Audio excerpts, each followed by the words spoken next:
Recording button. Standard. నమస్తే సమూహ సభ్యులకు నా పేరు కె రామాంజనేయులు అనంతపురం నుంచి. నేను రైతు పాట పాడి వినిపిస్తానండి. బురద నుండి బువ్వను తీస్తే కమ్మా గుందని తిన్నారు, బురద బట్టల రైతును చూసి దూరం గుండని అన్నారు.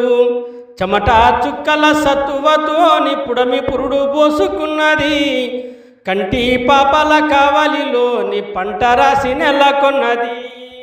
వందనాలు రైతన్నా నీకు వందనాలన్నా నీ రెక్కలాడకుంటే బుక్కడు బువ్వేలేదన్నా. మట్టి సోపతిగాడ జోడెడ్ల జతగాడ మండుటెండల నీడ ఆర్తి అప్పుల జాడ పునాసవను కూడా యాసంగి చలికాడ.